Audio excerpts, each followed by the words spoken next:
de la vez pasada, vamos a hablar de accidente laboral desde el punto de vista de fluidos corporales.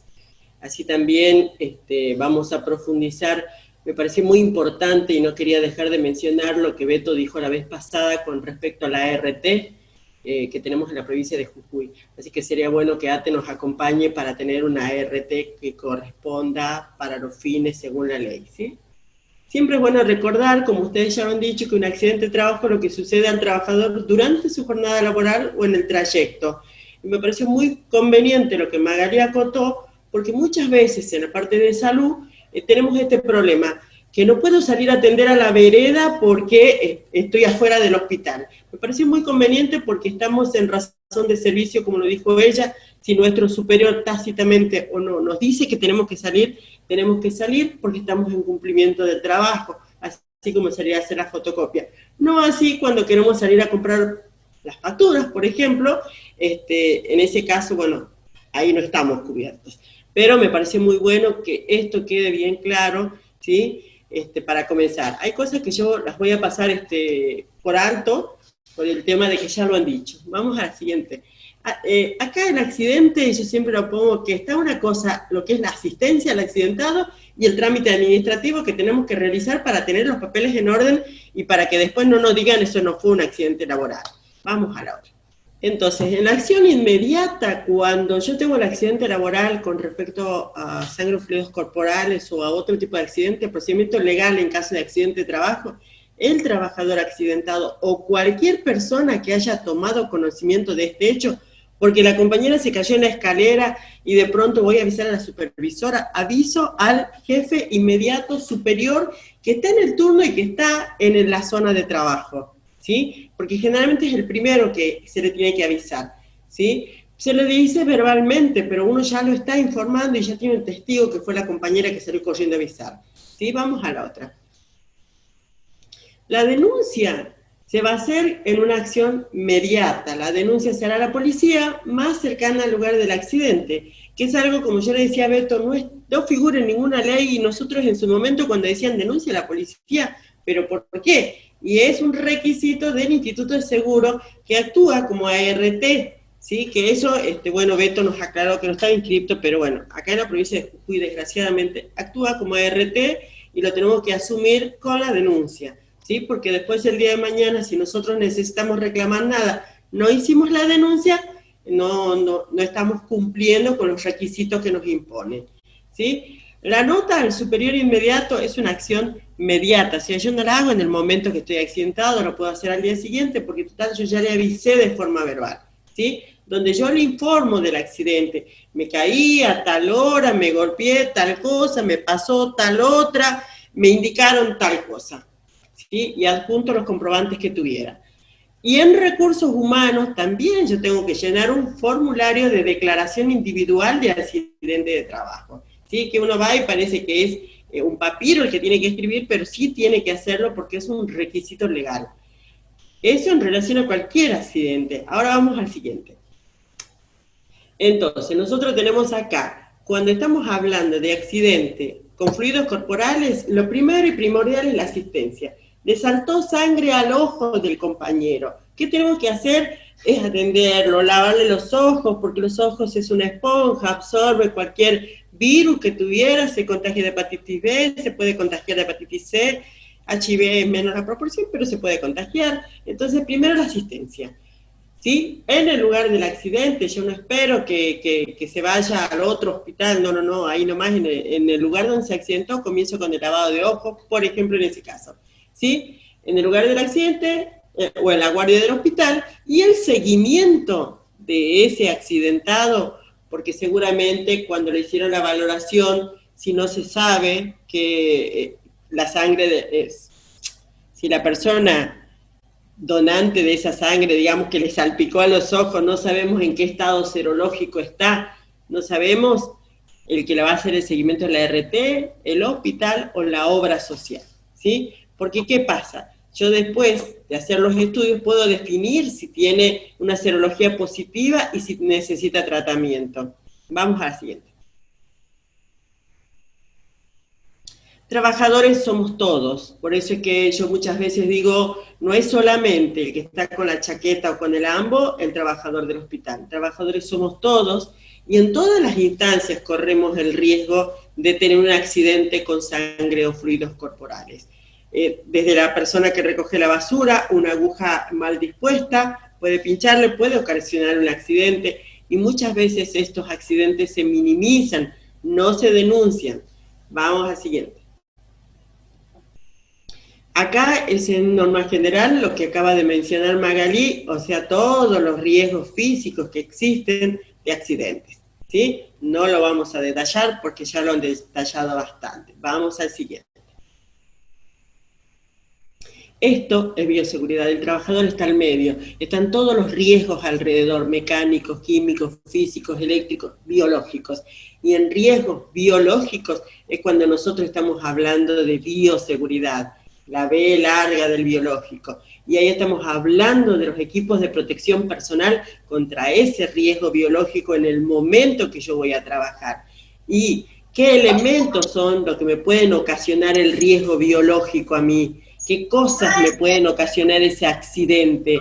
Elementos, por ejemplo, en la basura, en el instrumental usado, en la ropa de cama que se retiró del paciente, que está sucia, en los elementos descartables, que pueden contener sangre, materia fecal, orina, flujo, secreciones bronquiales, líquido cefalorraquídeo proveniente del paciente, en la cual está presente hongos, virus, bacterias, que lo más importante es que tienen que estar vivos para ocasionarme la enfermedad a mí, ¿sí? Y que pueden afectar la salud del trabajador, de los pacientes, de los familiares de los pacientes, de los proveedores de la institución, que nos pueden afectar a todos, que muchas veces nosotros vemos la bioseguridad como solamente para el trabajador, pero en realidad esto es para todos, es un principio de doble fin, digamos, ¿sí? Por lo cual siempre es bueno el tema de los elementos de protección personal. ¿Qué vamos a usar? ¿Para qué vamos a usar? ¿Y cuándo vamos a usar? Vamos al otro.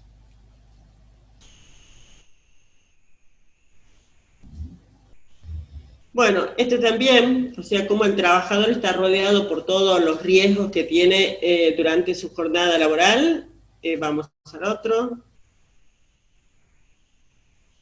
El accidente laboral con sangre, fluidos corporales y con elementos cortopunzantes, que nosotros no tenemos que minimizar el riesgo porque la personita que estamos atendiendo sea pequeñita, o sea, todos son portadores de gérmenes que nos pueden afectar en mayor o menor medida. Vamos al otro. Las vías de exposición para el trabajador van a ser los ojos, por ser mucosas, como yo les decía hace rato, absorben todo, las vías de ingestión, boca, nariz, vías respiratorias, inyecciones accidentales o no, por punciones, por cortes en la piel, por lesiones en la piel. Esas son las vías de exposición de los trabajadores ante el riesgo de sangre y fluidos corporales. Vamos al otro. Nosotros acá lo que hacemos, por ejemplo, este es el flujo, digamos, en el Hospital Materno Infantil, que cuenta con infectología, un Hospital San Roque que cuenta con infectología. Nosotros decimos que la persona que tiene el accidente tiene que ver al médico de guardia o al infectólogo. ¿Quién va a solicitar la serología en el momento cero del trabajador? Porque una cosa es demostrar primero que el trabajador no tiene la enfermedad previamente, eso sería el momento cero. Pero a la vez como se le hace la serología al trabajador, también se le hace la serología al paciente de donde proviene el fluido corporal. En caso de no tener al paciente, siempre se va a considerar que es positivo y se van a implementar todas las medidas necesarias para proteger al trabajador. ¿Y qué vamos a hablar ahí? Ahí estamos hablando netamente del tratamiento, de controlar si esa persona tiene la vacuna para hepatitis B para disminuir el riesgo del contagio de hepatitis B, ¿sí? La única medicación que se da en estos casos son los retrovirales, en caso de que el médico lo considere por el grado de exposición. Se dan los retrovirales, ni más ni menos que un tratamiento para HIV, se comienzan con 30 días, y se continúan hasta los 6 meses en caso de que el médico lo considere necesario, ¿sí? En caso de grado de exposición y en caso que la serología del paciente sea positiva. Esos medicamentos se retiran en farmacia. Cuando no se tiene la farmacia en ese horario, se puede retirar de la guardia. Se puede hacer uso del kit de abuso sexual, excepto de la acitromicina, que no se la usa en estos casos. O sea, esas son las alternativas de solución que puede tener el trabajador en su lugar de trabajo. O sea, para el tratamiento yo voy a retirar el retroviral de la farmacia, si el médico lo indica. Y en caso de que yo no tenga farmacia, puedo usar el kit de violación, que también tiene los retrovirales que necesitan tomar, ¿sí? Y lo otro es llenado de la ficha de accidente laboral de exposición a fluido corporal. Vamos al siguiente. Las formas de riesgo biológico, como yo les decía hace rato, riesgo de exposición a agentes transmitidos por vía sanguínea, está el VIH, la hepatitis B y la hepatitis C, ¿sí?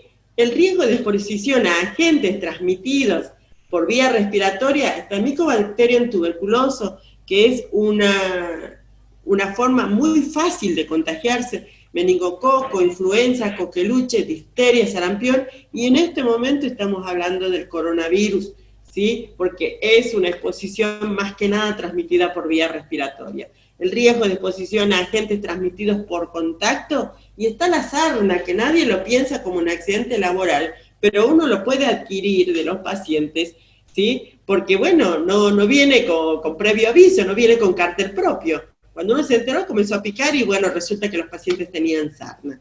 Vamos al siguiente. Entonces, dentro de las medidas que vamos a usar como trabajadores son estas precauciones estándares que fueron implementadas por el Centro de Control de Infecciones y la Organización Mundial de la Salud allá por el 1996, casi unos 4 o 5 años después que apareció el SIDA, ¿sí? Que se comienza a implementar diciendo todos los pacientes son positivos, como para que comencemos a tomar conciencia y a usar más los elementos de protección personal. Hasta ese momento el uso de guantes para atender a todo paciente con sangre no era obligatorio. O sea, de pronto uno se encontraba con las manos enchastradas de sangre y después se enteraba que el paciente era un drogadicto endovenoso y que era positivo.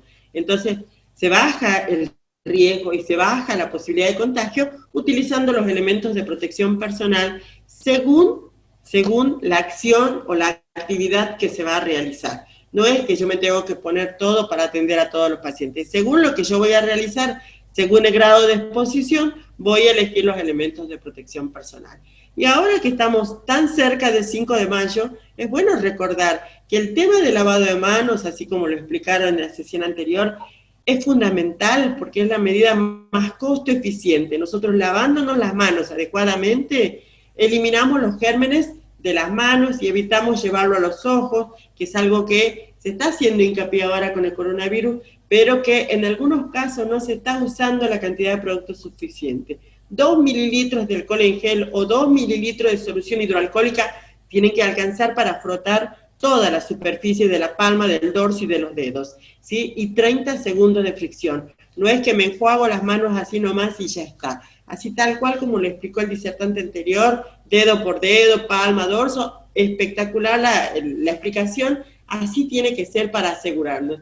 Y otra de las cosas con respecto al lavado de manos es la actitud. La actitud de decir yo me quiero lavar las manos para sacarme los gérmenes, lo cual significa que no voy a ir con anillos, con pulsera, con cintita de la suerte, porque si no los gérmenes se quedan acantonados ahí y de nada sirve que me lave las manos. Entonces, eso recuérdenlo, como ahora, actitud con la pandemia, yo diría que las manos tendrían que andar sin joyas. Recuerden ustedes que el coronavirus se adhiere al metal y puede estar muchas horas en el metal, así que tengamos en cuenta eso como recomendación personal. Vamos a la siguiente. Y acá están los riesgos de líquidos corporales. Alto riesgo, sangre, derivados de líquidos con sangre, el semen y la secreción vaginal. Esos son de alto riesgo porque tienen gran poder de traslación a todos los gérmenes que pueden contener. Riesgo potencial es el líquido cefalorraquídeo, el líquido peritoneal, el líquido pleural, el líquido perocárdico y el articular. Pero esos riesgos potenciales de esos líquidos, ¿dónde los vamos a encontrar? en quirófano cuando operan ese tipo de pacientes, y en laboratorio cuando mandan esas muestras al laboratorio. Y muchas veces tenemos a las mucamas lavando todo ese material de laboratorio sin tomar las medidas necesarias para hacerlo. Y ahí se están exponiendo a ese riesgo si tienen un accidente con un riesgo potencial. El riesgo bajo, aunque ustedes no lo crean, son las heces, que es la materia fecal, la orina, las lágrimas, el sudor y la saliva. Vamos a la siguiente.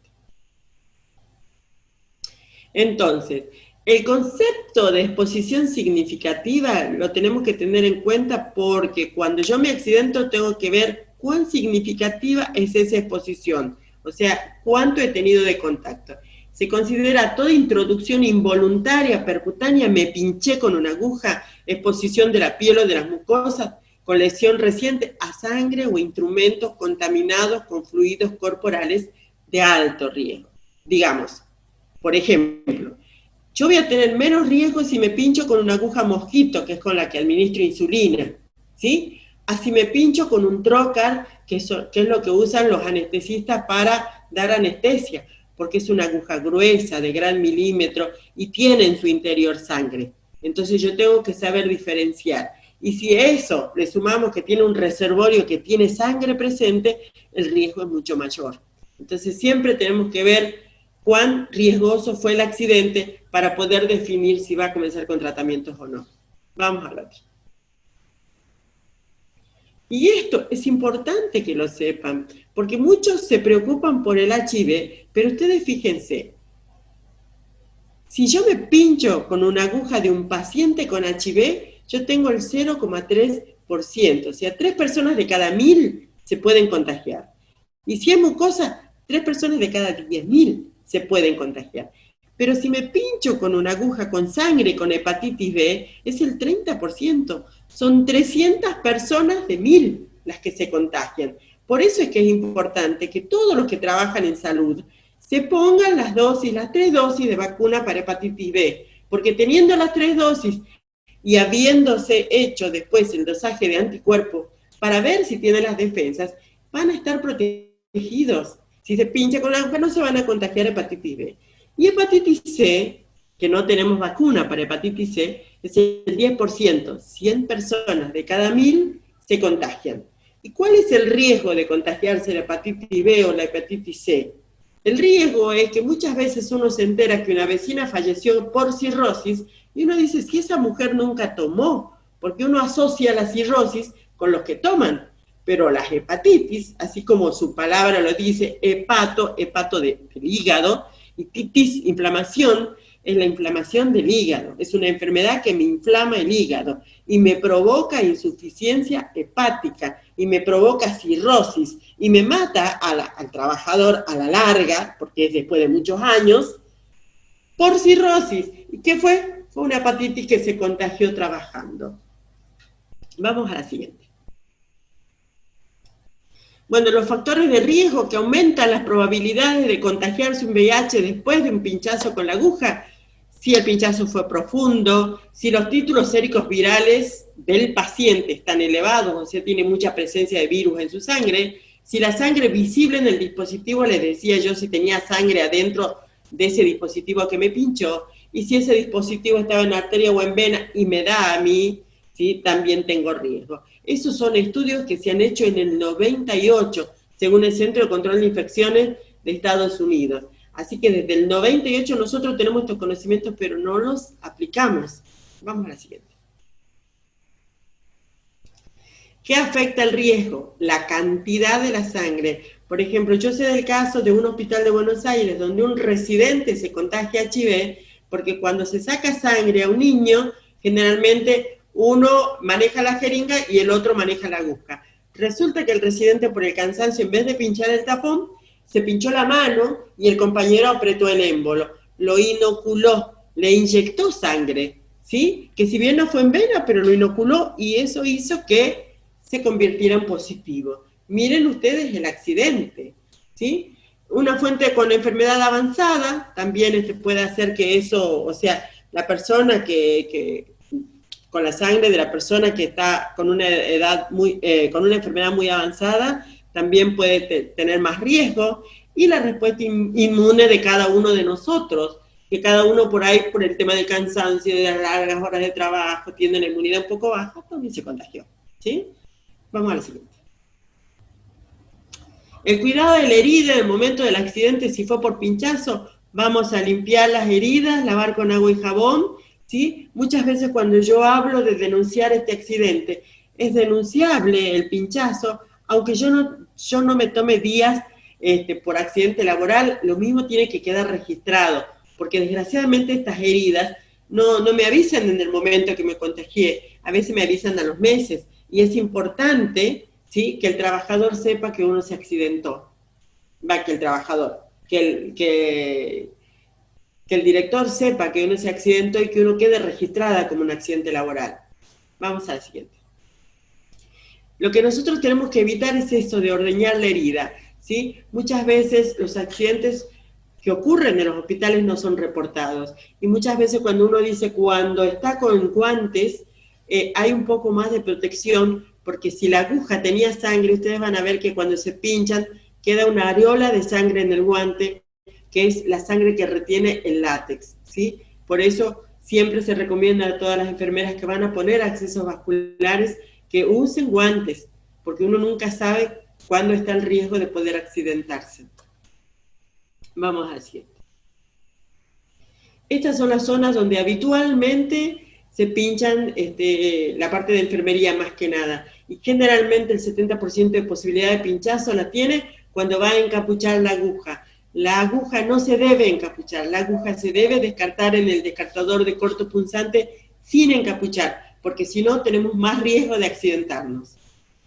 Vamos a la siguiente.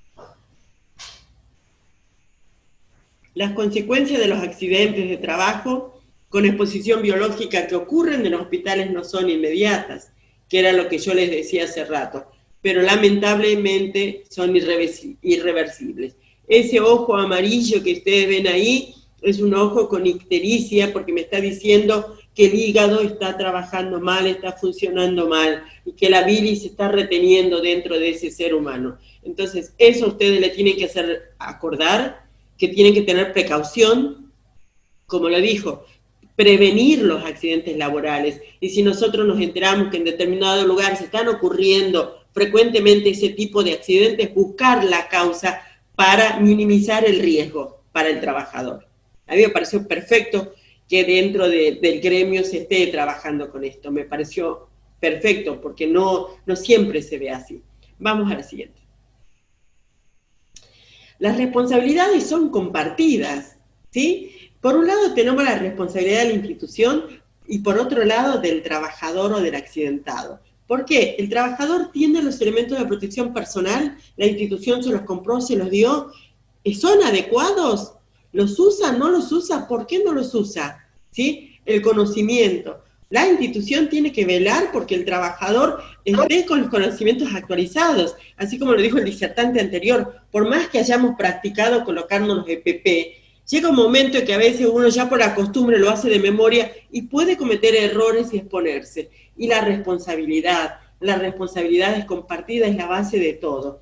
Teniendo los tres elementos, yo sé que el riesgo a accidente laboral disminuye.